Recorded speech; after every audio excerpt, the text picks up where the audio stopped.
sesungguhnya orang-orang yang mendustakan ayat-ayat kami dan menyombongkan diri terhadapnya, tidak akan dibukakan pintu-pintu langit bagi mereka. Nah, tidak dibukakan pintu langit. Sampai kapan? Dan mereka tidak akan masuk surga. Tidak akan masuk surga. Sampai kapan? Lek ono unta bisa masuk lubangnya jarum, baru orang itu bisa masuk surga. Maka Bapak sekalian, ketika orang mati semacam ini berat. Lek mati sedang ngaji ngene gak apa-apa. Mati sedang sholat, mati ambek karaoke anu. Subhanallah. Kadang main game, mati, Bapak. Nggih. Ono sing sedang ucut ngene, mati, Bapak. Itu mati suul khotimah. Naudzubillah min dzalik.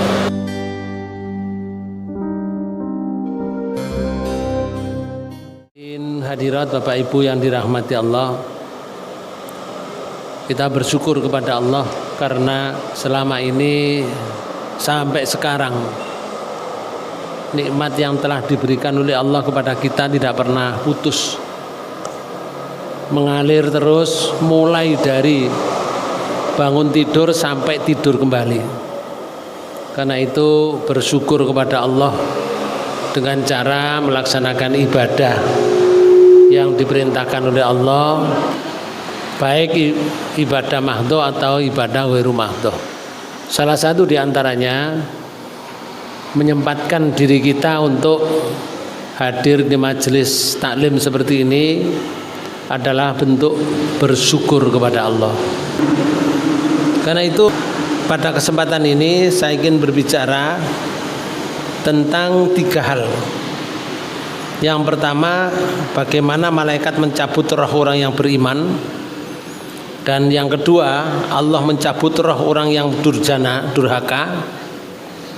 Dan yang ketiga, bagaimana proses keluarnya roh. Pertama,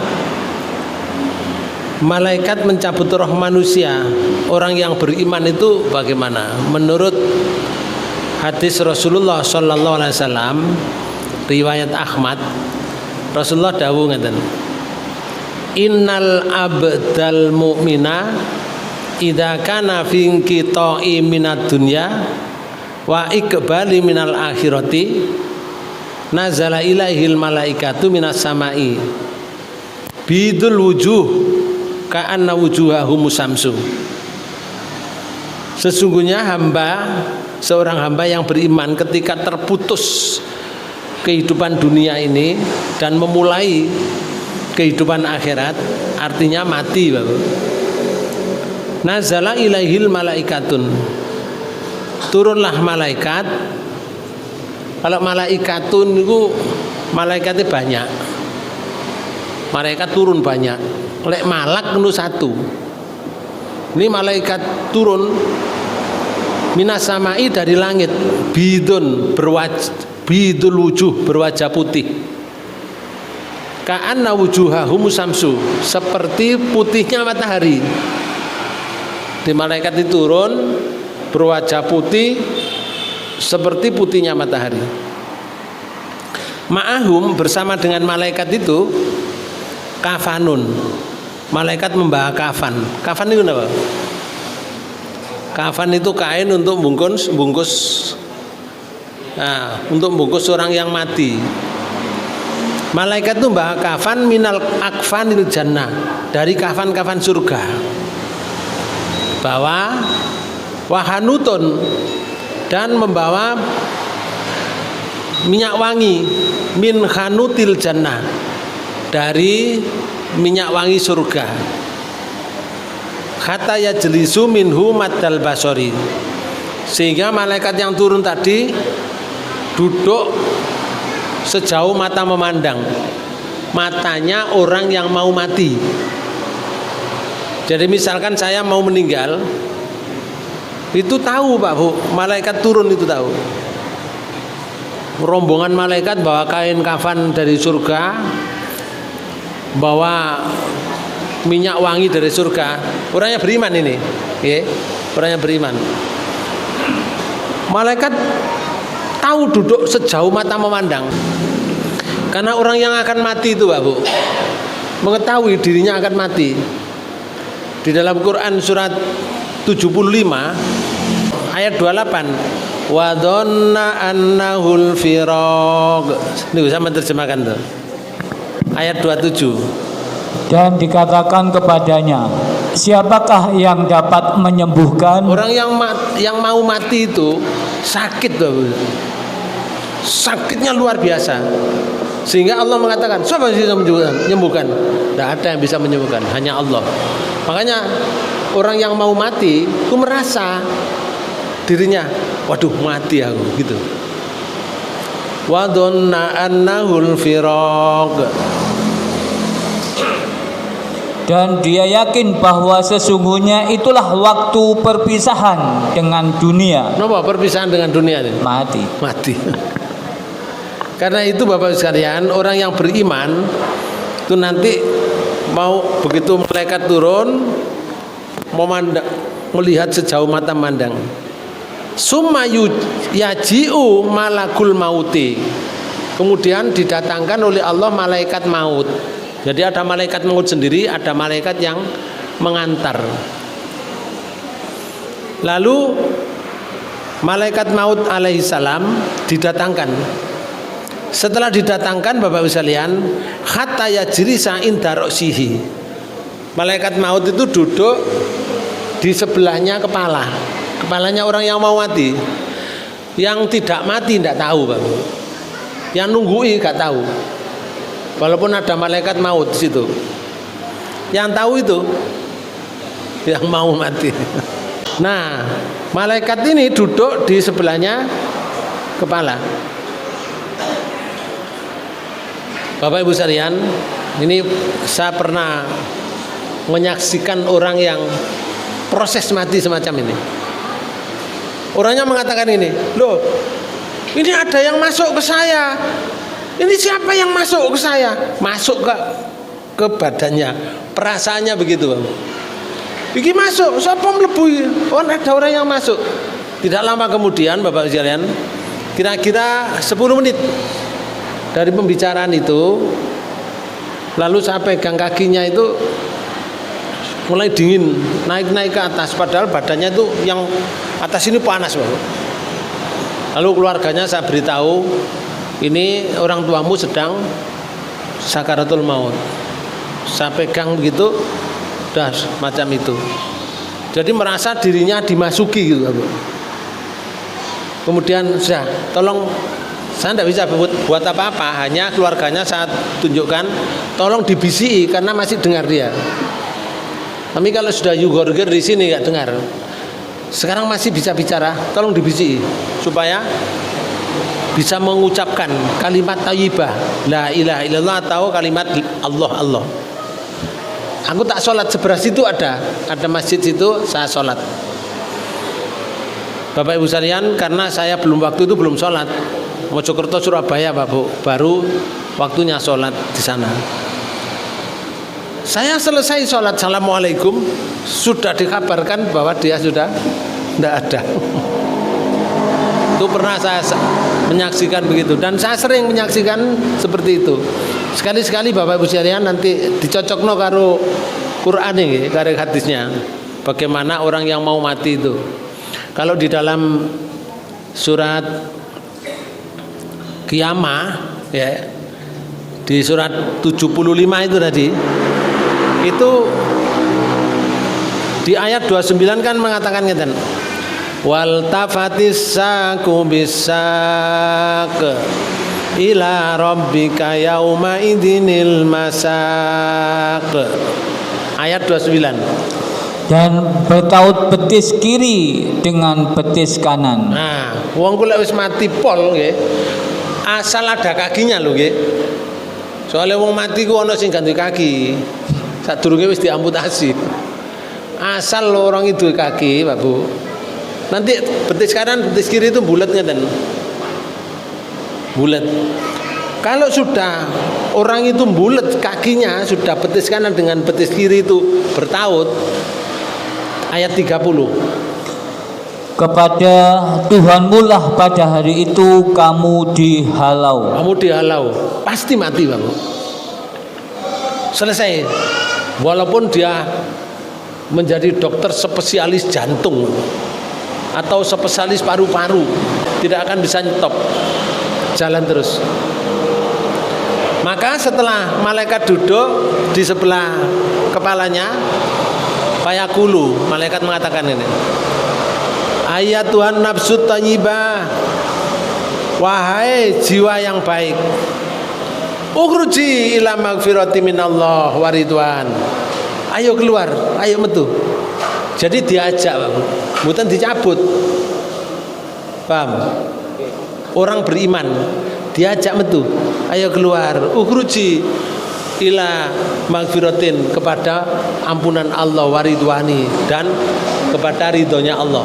Ayo keluar, enak, metune enak Pak Bu, serut enak.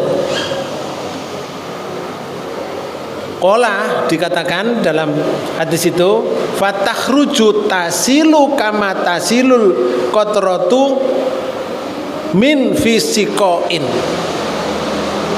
Keluarnya nyawa itu seperti air keluar dari teko, ceret, nggih.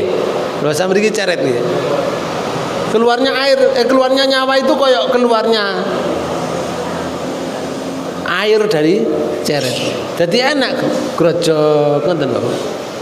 Nyawanya orang yang beriman. Mudah-mudahan kita termasuk ini.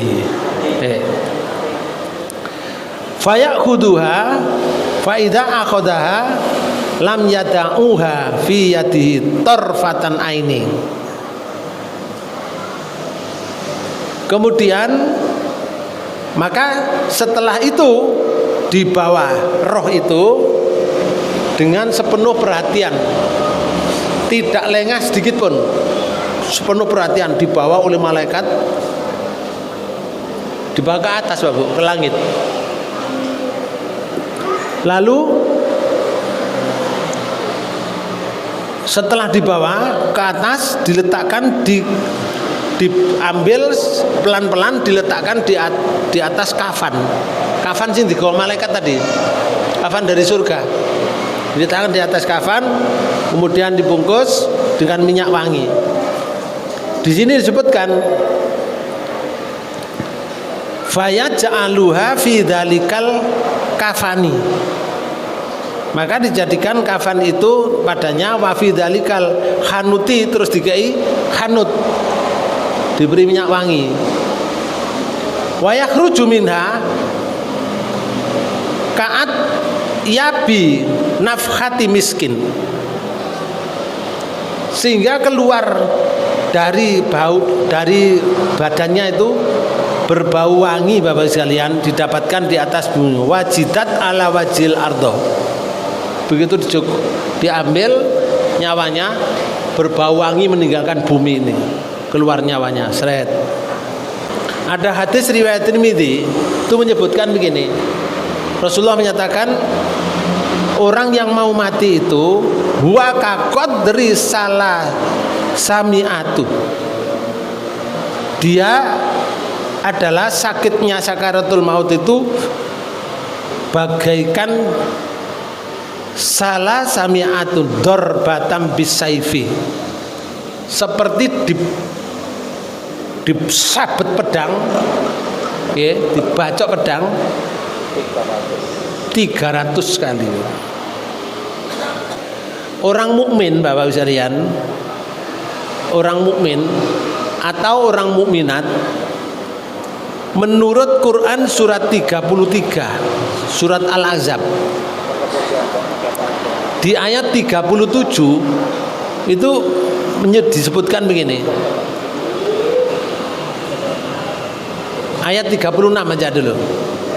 Wa ma kana lil mu'mini wala mu'minatin idza qadallahu wa rasuluhu amra ayyakuna lahumul khiyaratu min amrihim wa may ya'sillaha wa rasulahu faqad dhalla dhalalan mubina.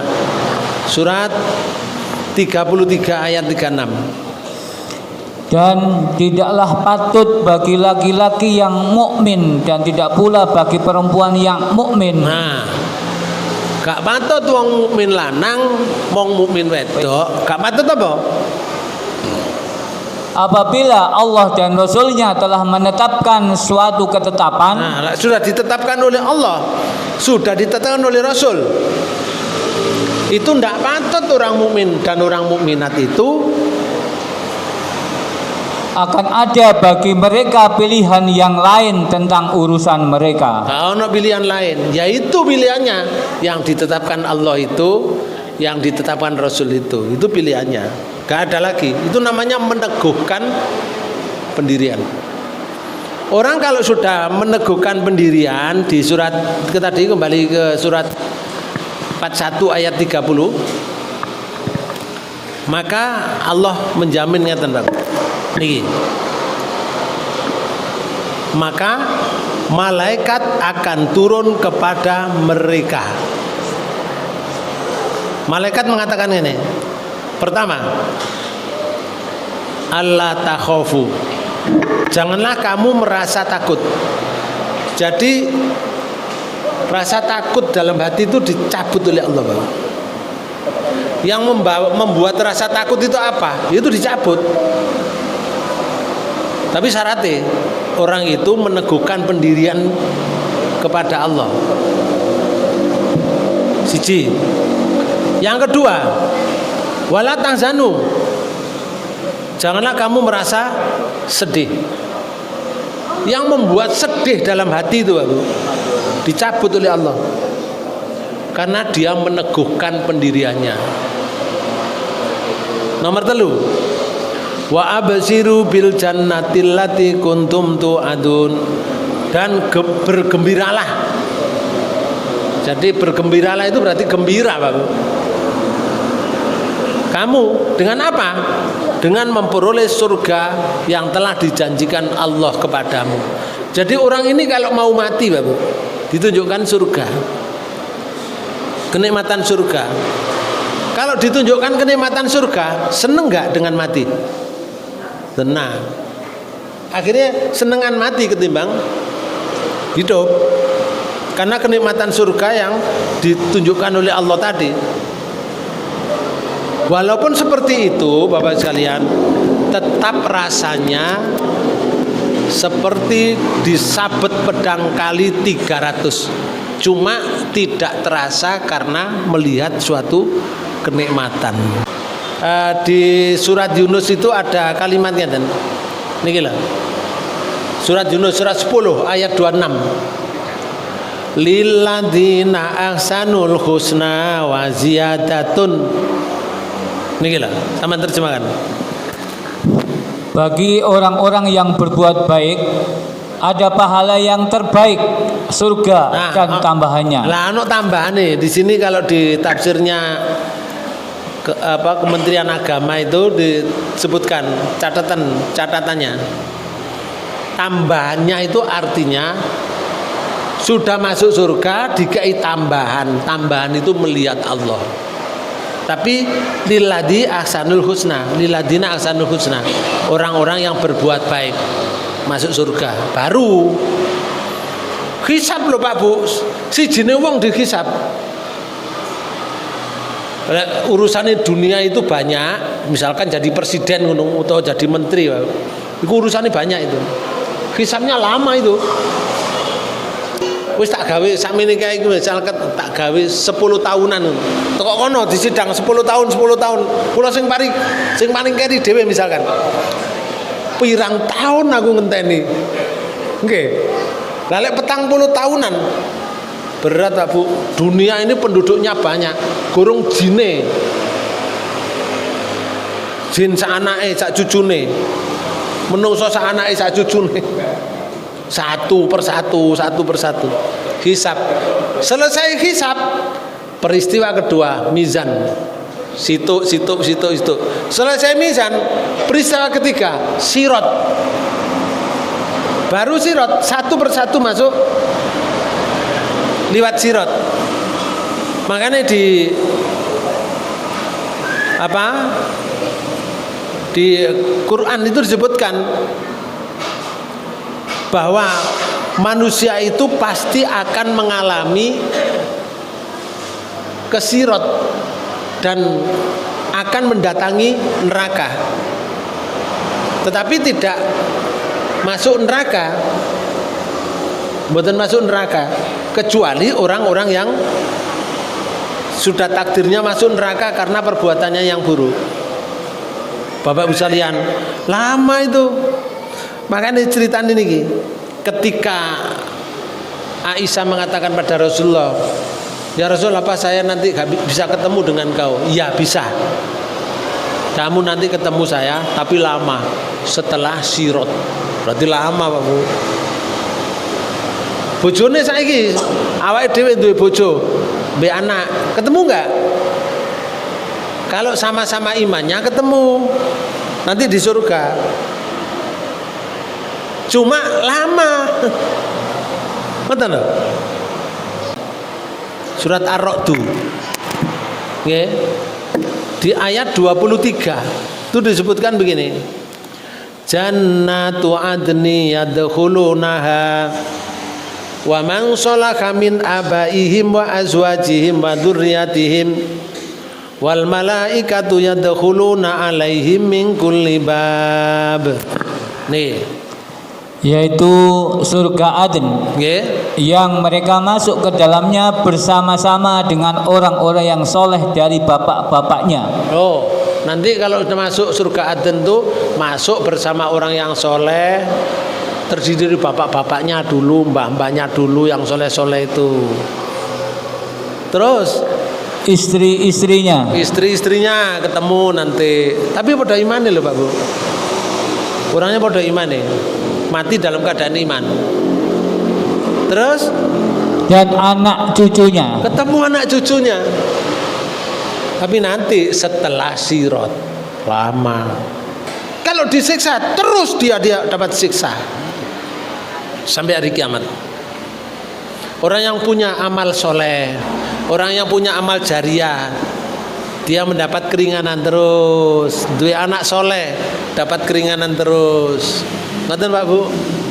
Makanya mumpung masih di sini, dalam hadis qudsi itu disebutkan, wahai anak cucu Adam, ya benar Adam, ikhrik min kanzika indi, pindahkan tabunganmu ke saya, ke Allah. Pindahkan. Kalau kamu pindahkan tabunganmu ke saya, nanti akan saya kembalikan kepada kamu ahwaja ma takunu ilaihi. Ketika kamu sangat membutuhkan harta, tak kembalikan secara tunai, tapi pindahkan tabunganmu ke saya. Artinya dikon apa? Napa? Dikon sedekah jariah, dikon sedekah sabilillah dan seterusnya. Itu namanya pindahkan. Saya akan mengganti kepada kamu secara penuh ketika kamu sangat membutuhkan. Pertanyaan saya, kapan kita membutuhkan harta? Kapan? Sewaktu-waktu kan? Maka sewaktu-waktu itu akan diberi tunai oleh Allah. Ada saja caranya Allah memberi, tapi syaratnya bersedekahlah kamu fisabilillah. Syaratnya itu hidup-hidupkan Islam ini dengan hartamu yang diberikan oleh Allah. Nanti Allah akan mengganti secara total kebutuhanmu. Gampangannya ngoten bahasa kita Pak Bu. Beriman dapat menjawab pertanyaan kubur. Setelah dia mendapat pertanyaan kubur, di hadis yang lain sebutkan, istirahatlah kamu. Naum kan naumul ars. Tidurlah kamu seperti tidurnya manten berdua. Mendapat kenikmatan. Tapi syaratnya di dunia seperti ini Pak Bu. Nggih, di dunia. Bapak Ibu sekalian, ini yang rohnya baik. Saya tambah satu sedikit. Kalau rohnya orang yang tidak baik, persis seperti tadi. Cuma dari langit pertama Itu malaikat sudah membau bau yang busuk, Bapak. Ini rohnya siapa? Busuknya seperti ini. Dijawab oleh malaikat yang membawa. Ini rohnya Fulan bin Fulan. Disebut nama yang terjelek di dunia. Nah, Bapak Ibu sekalian, sampai di sana lalu minta dibukakan langit. Pertama, tidak dibukakan oleh malaikat. Sehingga Rasulullah menyatakan membaca Quran surat 7 ayat 40. Surat 7 ayat 40. Rasulullah membacanya dan A'udzubillahi minasyaitonir rajim. Niki. Innal ladzina kadzdzabu bi ayatina wastakbaru anha la tufattahu lahum abwabus samai wala yadkhulunal jannata hatta yalijal jamalu fis sammil khiyat wa kadzalika najzil mujrimin. Surat 7 ayat 40. Monggo. Sesungguhnya orang-orang yang mendustakan ayat-ayat kami dan menyombongkan diri terhadapnya, tidak akan dibukakan pintu-pintu langit bagi mereka. Nah, tidak dibukakan pintu langit. Sampai kapan? Nomor loro. Dan mereka tidak akan masuk surga. Tidak akan masuk surga. Sampai kapan? Tidak masuk surga. Belum onta masuk ke dalam lubang jarum. Oh, Pak Bu. Lek ono unta bisa masuk lubangnya jarum, baru orang itu bisa masuk surga. Apa? Iya, gak mungkin gitu. Bahasa mriki napa jenenge? Oke. Tidak mungkin mau lubang jarum sakmono lho, Pak Bu. Wong benang yang nglebokno balik-balik ucul lah ngono merosot. Apa maneh unta mlebu nang lubang jarum. Lek ana unta iso mlebu nang lubang jarum, wong iku baru masuk surga. Tidak mungkin. Maka Bapak sekalian, ketika orang mati semacam ini berat. Nggih. Niku lho kayak contoh nggih. Ana wong mati tidak beriman, modelnya seperti ini.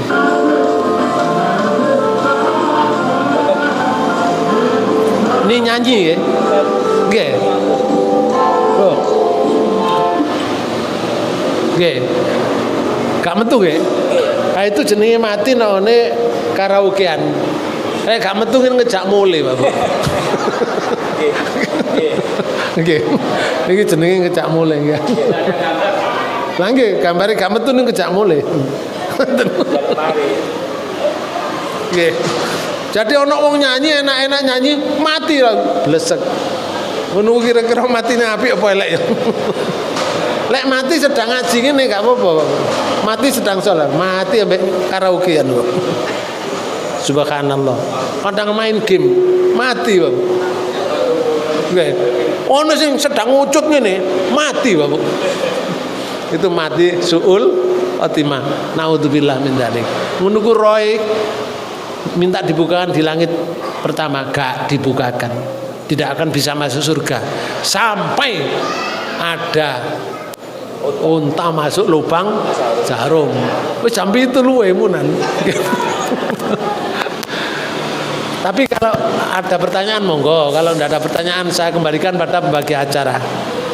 Saya tutup dulu, kurang lebihnya mohon maaf. Wassalamualaikum warahmatullahi wabarakatuh. Waalaikumsalam.